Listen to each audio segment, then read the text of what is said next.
Dun, dun, dun, dun, dun, dun, dun, dun, dun, dun, dun, dun. Hello, ladies and gentlemen, it's GreatTaz once again. And before we get into this video, let's pause this real quick and take a look at this little beauty. Yes, this is the M6A2E1. You have seen this before on my channel, and you've seen it on many other channels. But this battle is special. And as you can see that I have no marks of excellence on this tank. And I don't really play it overly a lot. I mean, I do have over 1,250 plus battles in it, along with my T-34 standard. And, yeah, I still don't have a mark of excellence. I must be doing something wrong. But anyways, before we get into this, I want to say I'm sorry for no upload last Wednesday or this past Sunday. This upload being on the 29th of August, and those days would have been on the 12th of August, or not 12th, the 22nd of August. Today being the 29th, the Sunday would have been the 26th, and then last Wednesday would have been the 22nd. As I said in my previous video that I uploaded on the 19th of August, I am a member of the Pennsylvania Army National Guard, and I was on my annual training orders, and I was away from my computer. And I did not get this. I did have this replay played before, but I did not get this video made prior to leaving. So, sorry about that. I have got back and I am making my videos again, and let's get on with this right now. All right, here we go. As you can see, this is Hallouf. We are top tier, as you can see. And we are driving towards the general location of where you really go is a heavy tank. Now we also have the Mutts, the Rudy, which is now turned off to the right. We have the T28 HTC, the looks like the M6A2E1.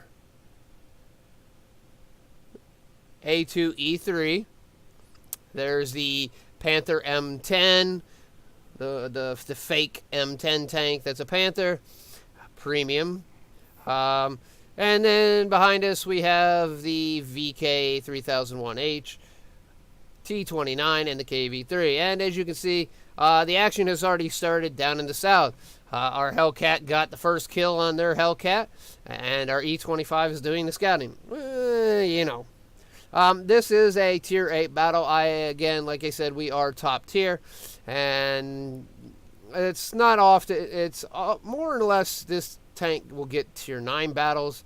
That is preferential matchmaking at the current time, but with Wargaming and their new system, it is no longer going to be preferential matchmaking.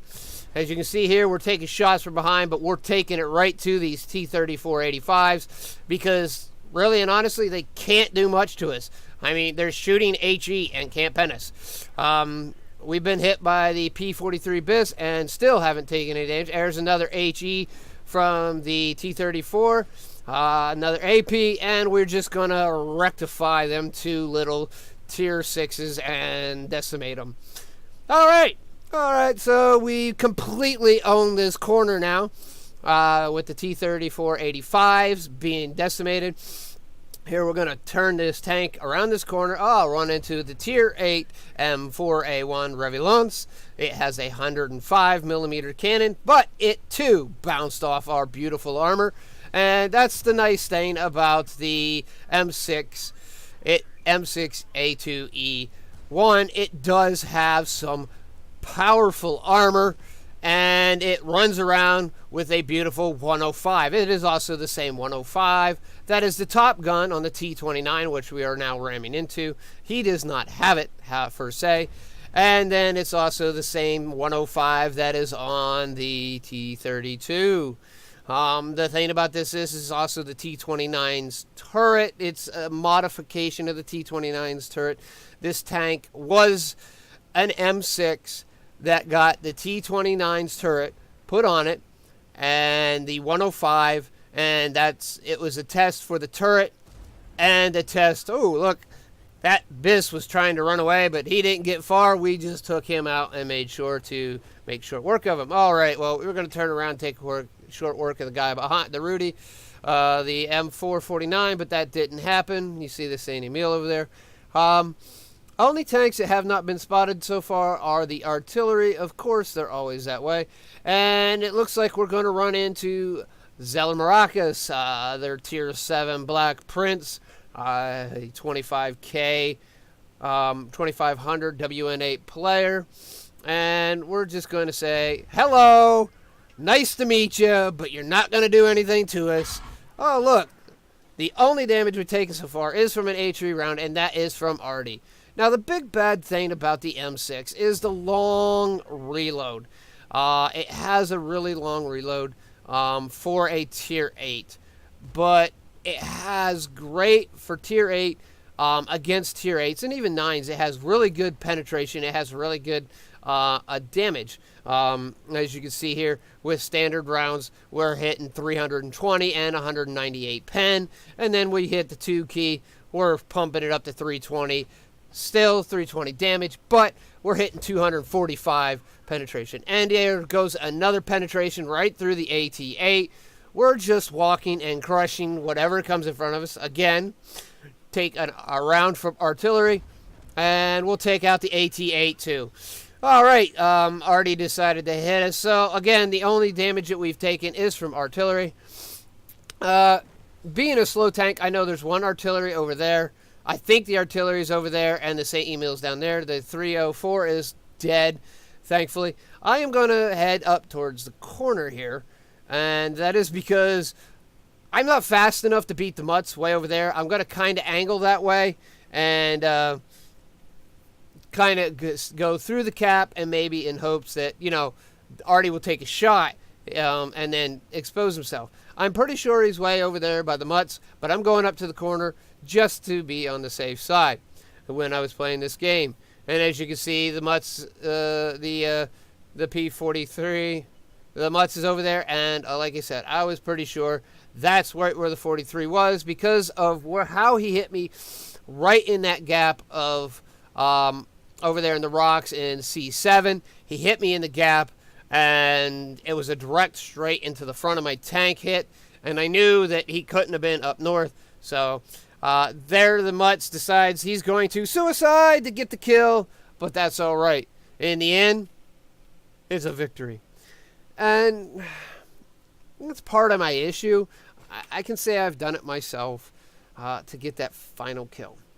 But here's a question, and I'll put up a poll question when I put up the video, right here up here in the right-hand corner of the screen. And I'd like to know what you guys think. Do you think it's really worth it to get the kill if you're going to die? Or do you think it's just best to go ahead and let the team cap out in this type of situation? Here, as you see, the only way the mutts was going to get to the M43 was to fall down on him and possibly get killed himself, which that is exactly what he did. So, what's your opinion? Go for the kill, get killed, increases your repair cost, or just let the team win. Or let someone else go for the kill and die. What is your answer? The mutts did end up with 3 kills. So, what do you know? Let's go ahead and scoot on over here to our Grand Watt replays and see what everything came out. Haha! Like I said, ladies and gentlemen, this was a special battle. because I finally, after 1,200 plus battles in this tank, now you got to remember, Marks of Excellence have not been around as long as this tank. So I would probably say, probably about 600 battles I played in this tank before Marks of Excellence came along. Easily 600 battles. And I finally got my first mark on the tank. Woo me! And that comes from hitting 2,904 damage. Oh boy, you figure that could do more. But sometimes the M6A2E1 really, it's so slow that it has a hard time getting to the battle. So in these lower tier battles, it's sometimes really hard to get to the front line to get the damage. You got to snipe. Yes, it has the same gun as the T29 and the T32, the 105. So it has, it has like that 5.3 accuracy, whatever it should be, and stuff. But you snipe. And you got the long reload time, so you're just kind of fighting a losing battle. Also, along with my first Mark of Excellence, I got a second class badge for our 1053. That is second in experience, but we were top in damage. The Hellcat got more experience, which is no major deal. Now, like I said, do you think it was worth it? Right here, the Panzer 58, or AKA the Mutz, ended up with 2,128 damage. He got 981 experience. Now, if he would have left that alone, he would have probably still got that same amount of experience. He might not have got that same amount of damage, but he probably would have got the same amount of experience. He lost some experience due to the simple fact he died. Now, the Hellcat here, he got more experience because he's a lower tier, probably shooting the higher tier tanks. Anyways, back to what we did. I got a Bruiser, got Duelist, and got Fire for Effect. Again, like I said, they're probably the three easiest to get. And if you don't have 1,000 of them by the time you hit, if you just start by the time you hit 10k battles, there's something wrong. And we got High Caliber for the 2,904 damage. As you saw through the replay, I had like 600 and some over, I think it was. Damage for 166. I just looked again. 166 damage. I had, let's see here. See up here in the corner, I had 166 damage over. So I barely got High Caliber, and but it was well worth it. And in the long run, the only person really to I knew I had this game with the enemy composition. There wasn't much on the enemy team other than the M4 that I was really even half afraid of.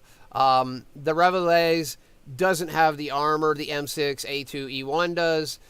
So I knew if I got into a face-to-face fight, I could easily take him.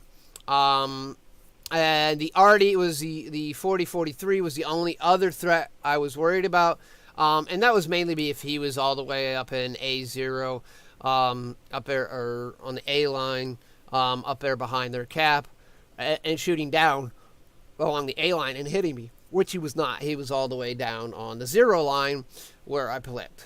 So he could have done a lot more damage to that whole line if he would have been in that location. I believe it's A7. No, A0, I was right the first time.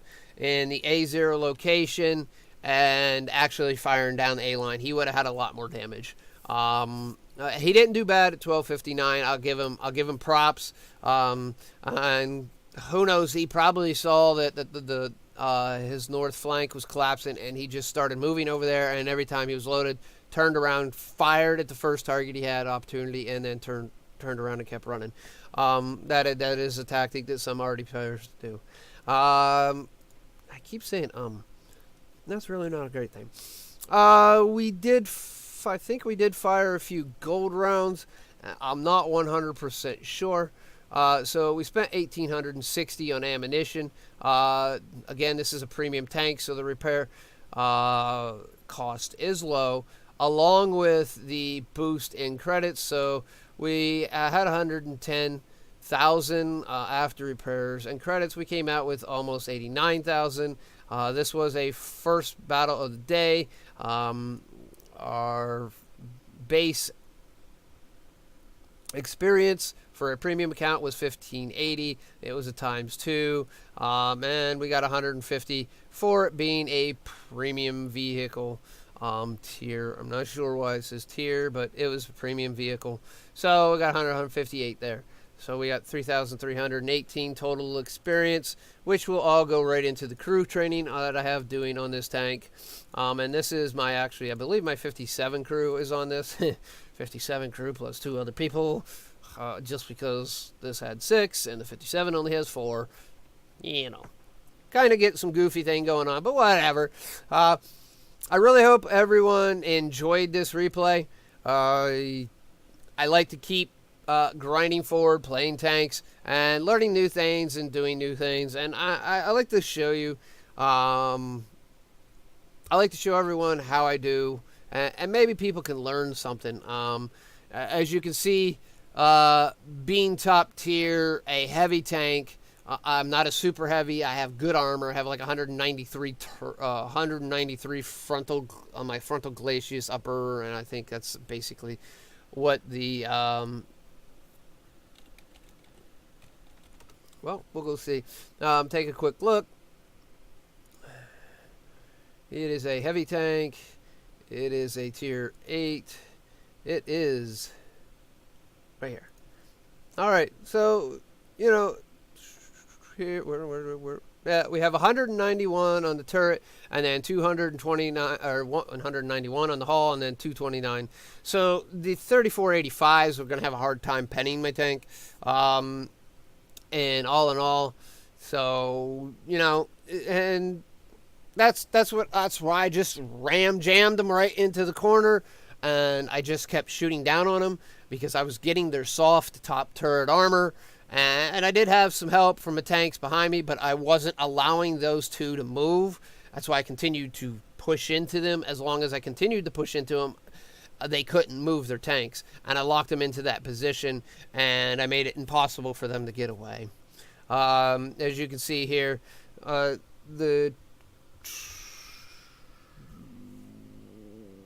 my DPM? There it is. Aim time's 2.2 seconds. The base reload is 11.4.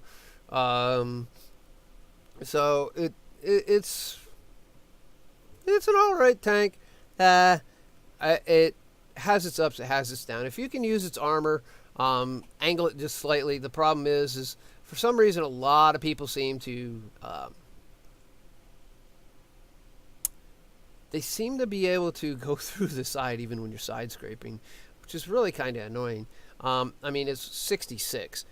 3 times 66 is 198, and you know there's only 3 tanks in the whole game that has anything higher than 198 millimeter. There's only a few tanks that have a bigger than 198 millimeter cannon. So they need 199 or greater to actually, you know,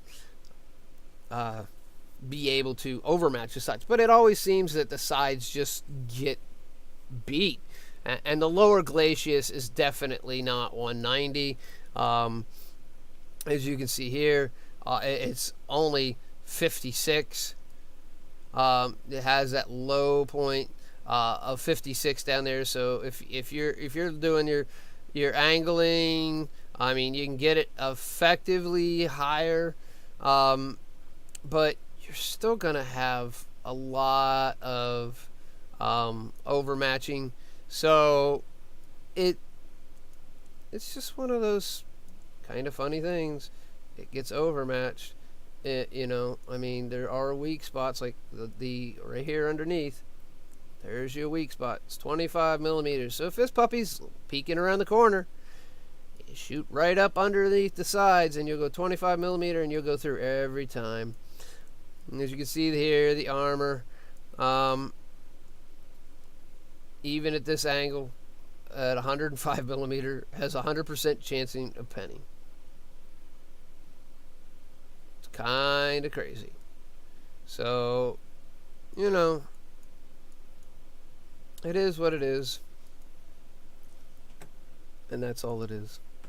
So, ladies and gentlemen, I hope you enjoyed this video. I hope you learned something about the M6A2E1, aka the Mutant, aka the Alien, aka the Mutant 6, and many other crazy names this tank has been called.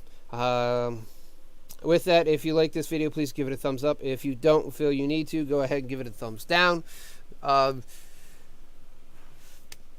If you're not subscribed, please go ahead and subscribe. And hey, I'm always looking for more subscribers, so tell your friends, tell your family, tell them about GreatTaz's channel and all the great battles that you've seen here. And we will see you in the world of tanks. And with that, this is GreatTaz saying see you later.